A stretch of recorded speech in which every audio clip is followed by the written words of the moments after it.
Maître Nathalie Dubé, notaire, annonce l'ouverture de son étude notariale située au 182 avenue de la Fabrique Montmagny et Saint-Pamphile. 15 ans d'expérience pour vous accompagner, vous conseiller, vous informer dans vos projets d'entreprise ou personnel. Maître Nathalie Dubé, notaire, 88 248 77 27.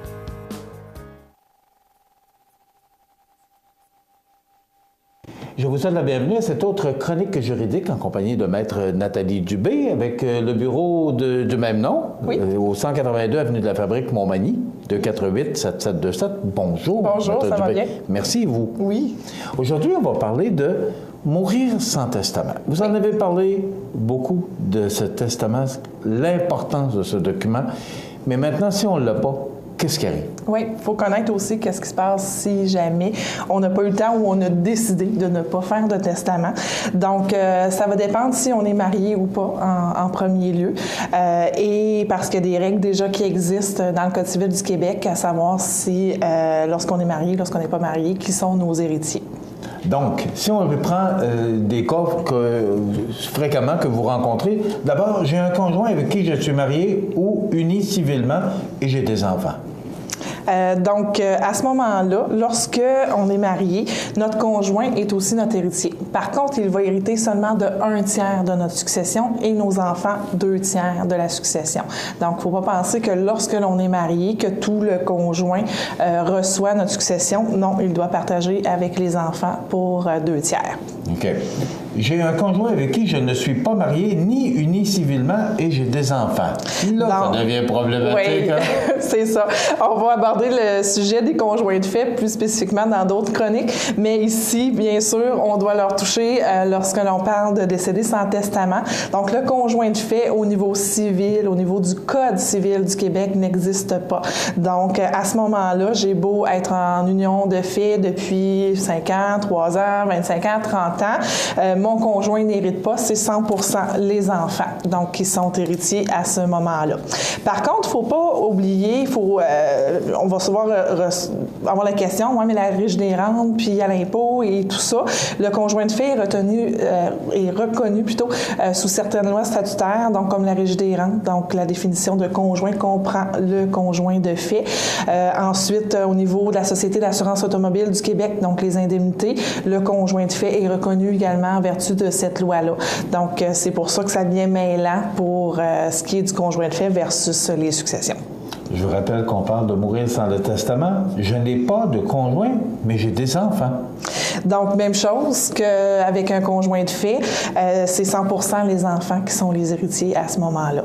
Donc, 100% les enfants, lorsqu'ils sont majeurs, il n'y a pas de problème, mais lorsqu'ils sont mineurs, ça amène des règles supplémentaires de règlement de succession qu'il faut regarder ou qu'on pourra parler lorsqu'on parlera des enfants mineurs. Et là, ça devient très compliqué. Hein? Oui. J'ai un conjoint avec qui je suis marié ou uni civilement et j'ai des parents, mais je n'ai pas d'enfants. OK. Donc, là, un couple marié, sans enfants, mais nos parents sont toujours vivants. Donc, je décède, mon conjoint va recevoir 2/3 de la succession. Donc, c'est pour ça qu'on dit qu'il faut être important, le mariage ne règle pas tout dans le cas de règlement de succession. Donc, marié, pas d'enfants, mes parents sont vivants, je décède, mon conjoint va recevoir 2/3 et mes parents vont recevoir 1/3. Donc, prenez, je suis propriétaire de la maison. Même s'il n'y a pas d'enfants, les parents ont le droit de recevoir 1/3. Oui, donc je suis mariée, conjoint 2/3, parents 1/3. Donc, moi, je prends toujours l'exemple de la maison. Fait que là, il faut séparer la maison en 3. Il y a 2 parts qui s'en vont au conjoint, puis il y a une part qui s'en va à mes parents. Donc, mais qu'est-ce que les parents font? C'est un peu spécial comme il peut y avoir tous les cas. Le cas où est-ce que les parents vont céder leurs droits dans la succession au conjoint ou les parents peuvent conserver tout simplement l'héritage. Donc, on doit faire l'inventaire, leur montrer ce que vaut la part, les conséquences et tout ça aux conjoints et aux parents.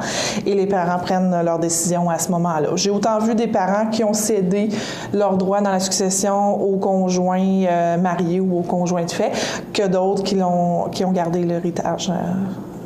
Et ça crée toutes sortes de situations. Exactement. On imagine. J'ai un conjoint avec qui je suis marié ou uni civilement, mais je n'ai plus de parents ni d'enfants. OK. Donc, à ce moment-là, ça ne vient pas donner tout au conjoint encore une fois. Le conjoint demeure à 2/3 pour la succession. Et l'autre tiers s'en va à vos frères et sœurs. Donc, au lieu de négocier avec les beaux-parents, maintenant, on négocie avec le beau-frère, la belle-sœur.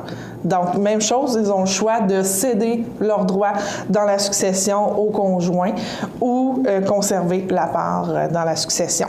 Donc, et si l'un de vos frères et sœurs est décédé, donc avant vous, sa part va revenir à ses enfants. Donc là, il faut vraiment garder en notre tête qu'on n'a pas de testament, c'est le Code civil qui s'applique et on y va, j'ai toujours ça fait une fontaine. Si on a des parents, on va par en haut, puis après ça, on descend, frères et sœurs, neveux et nièces. OK.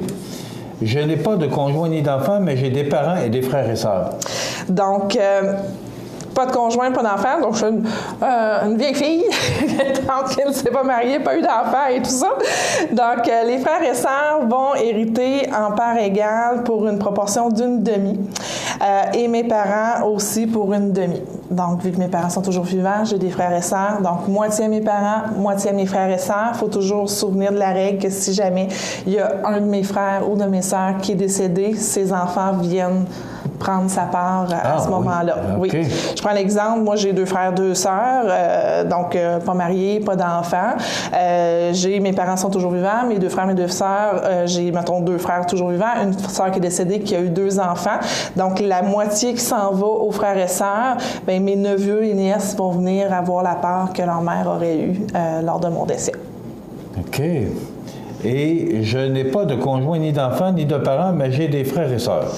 Donc, à ce moment-là, si les parents sont décédés avant moi, c'est 100% des frères et sœurs qui vont hériter de ma succession. Et même chose, qu'on appelle la représentation va s'appliquer. Si mes frères et sœurs sont décédés avant moi, ça tombe à mes neveux et nièces. Donc, ces règles-là sont établies dans le Code civil du Québec. Donc, lorsqu'on décède sans testament, souvent les gens ont peur, est-ce que ça s'en va au gouvernement, mes biens et tout ça? Non, le Code civil vient tout détailler comment les biens vont être distribués. Puis, c'est ces règles-là qui s'appliquent, les 8 cas qu'on a vus ensemble, qui sont le plus souvent utilisés dans les situations que l'on voit. Mais c'est déjà établi, puis les règles du jeu, c'est sûr qu'on peut les changer après le décès si les gens s'entendent, mais sinon, c'est le Code qui s'applique. Et le meilleur moyen pour éviter d'avoir cette situation-là et peut-être avoir des gens de notre famille que l'on ne veut pas comme héritier ou simplifier la vie de l'héritier qu'on aimerait avoir, bien là, il faut se tourner vers le testament à ce moment-là.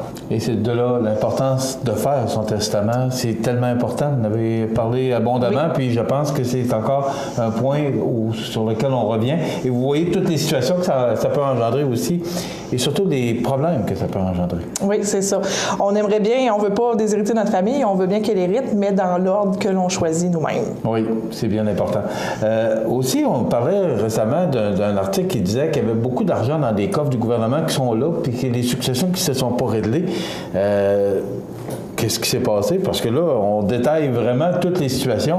Qu'est-ce qui peut arriver d'une succession qui reste dans les coffres du gouvernement? C'est qu'il y a certains cas où est-ce que l'on peut, où les gens renoncent à la succession à ce moment-là. Okay. La succession s'en va complètement au ministère du Revenu et le ministère du Revenu règle la succession. Et s'il y a un solde positif, ça demeure à cet endroit-là. Donc, des fois, on peut retracer les héritiers, d'autres fois, non.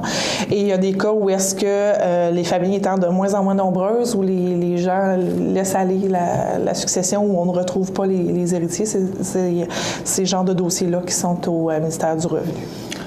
De là, l'importance, c'est de faire son testament. Donc, si vous n'avez pas de testament, vous voyez toutes les situations et tous les problèmes que ça peut engendrer. Donc, Nathalie Dubé, 182 Avenue de la Fabrique, Montmagny, 248-7727, pour avoir tous les bons conseils. Oui.